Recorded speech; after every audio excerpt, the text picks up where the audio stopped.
to make Krumkake. Krumkake actually means curved cake.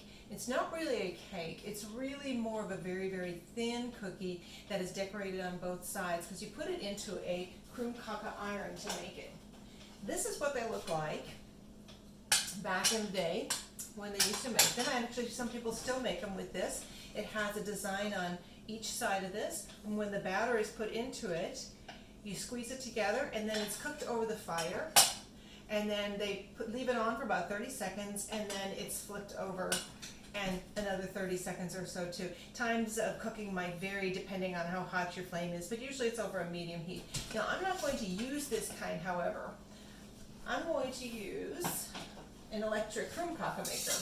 This one has 2 different burners on it, so it's got decoration on both sides, and so you can do twice as many with it. Okay, so we're going to have 4 large eggs, and I have them in my bowl already, and I'm going to put in with this 1 cup of sugar. I'm going to use the whisk and just get that all whisked together until it gets nice and mixed up. I'll put that aside here. So I'm just going to whisk this in good here, like this.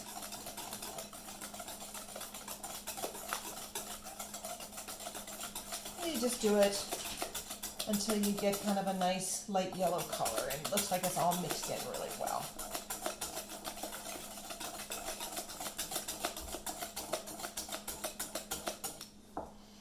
Okay, next thing I'm going to do is I'm going to add in this is like a stick of butter. It's a half cup of butter, but it's like a whole stick. That's a half cup, okay? And it's already melted. And you want to let it cool a little bit. Don't put it in real hot. I'm going to go ahead and mix that in too. Okay. That looks nice and good. Whisks work really nicely because they get everything mixed up really, really well with that. All right, the next thing I'm going to put in is a cup and a half of flour, and then 2 tablespoons of cornstarch sifted together. So I've already got them in the sifter.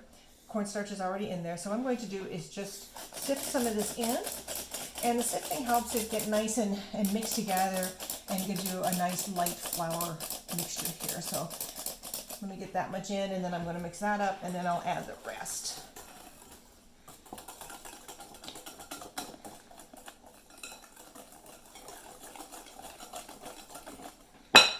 Some more of that.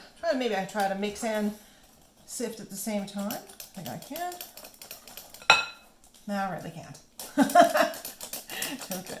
So let's just get all that in there. So 1.5 cups of flour and 2 tablespoons of cornstarch. And we put them into a 1/2 cup of butter, 4 eggs, and a cup of sugar. Okay. So I'm just going to put the rest of it, dump the last little bit in like that. Okay. Now, we get that mixed in there together. Can't go too fast because it will start coming out the sides like that. So I'll get that mixed in as good as I can.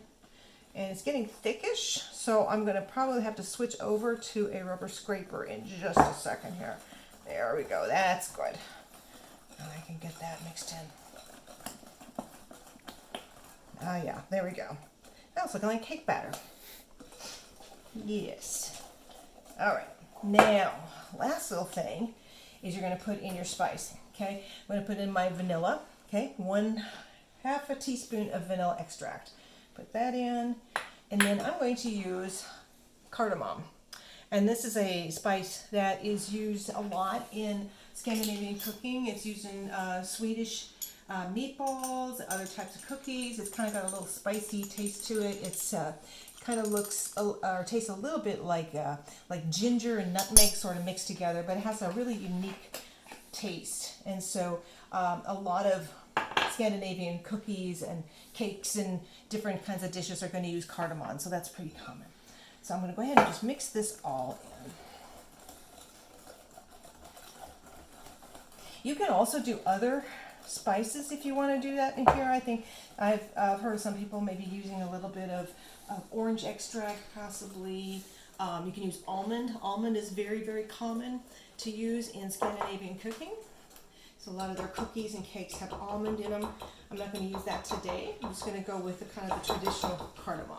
So I'll go ahead and take my whisk out of here, get this out of the way. Okay, so now we have the batter all ready to go, so I'm going to go ahead and get the iron ready.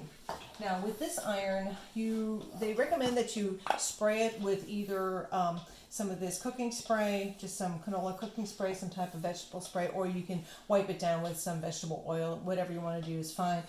You only have to do it the first time you make it, that's all, just to help it from not sticking. So I'm going to go ahead and just spray each one of the little circles. And as you can see, the design that is on the Krumkake. So when we make this, okay, when we make this, we're going to have a print on either side of the cookie.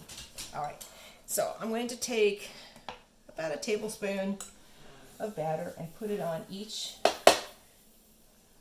of these little irons, and then we're going to close this up and let this go. Oh, we'll test it in about 30-40 seconds.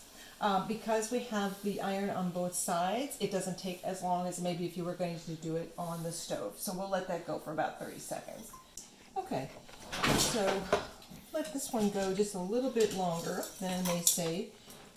This one went for about a minute, so we can get it a little bit. Now, when they are double like that, they will sometimes go over, and if you want to make them in nice little circles, you just have to have a little knife, and you have to do it kind of quickly, because if you wait too long, you can't get them rolled. So I'm using this little cone shape to make them in that nice Krumkake shape that you want. Now this one I think has already went too long, maybe. We'll see if I can get it. No, it's not gonna work. See, that's the problem when you have a double one. If you don't have two rollers going at the same time, sometimes they do. They still taste good when they're flat like that, but it's not really how I wanted, present them. The way to present them is more like this in this shape. So when I've made them before on this double, just because I'm the only one usually making, I'll just do them on one, and it's a little bit easier. So we'll do one more on just one side like that.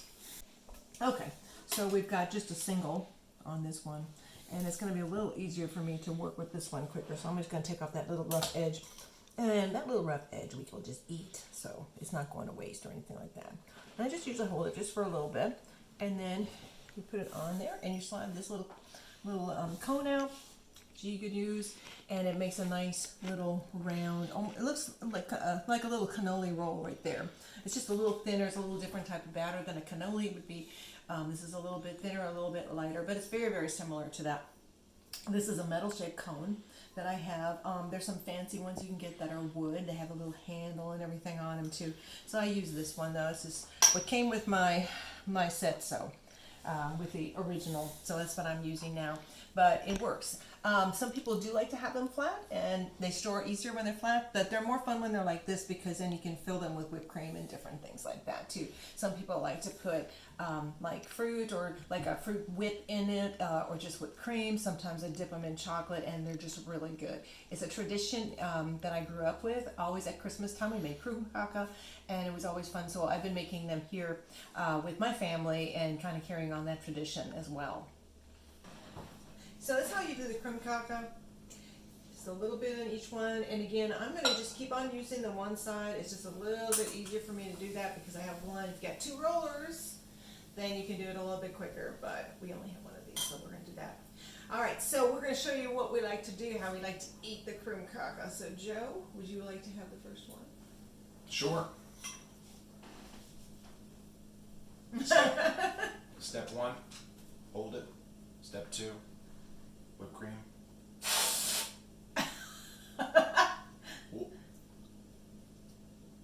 Shut through, you get the other side. Very good. Yes. We like to eat them like this. It's the best way. Or you can just eat them without anything in them at all, too. Again, Krumkake, awesome.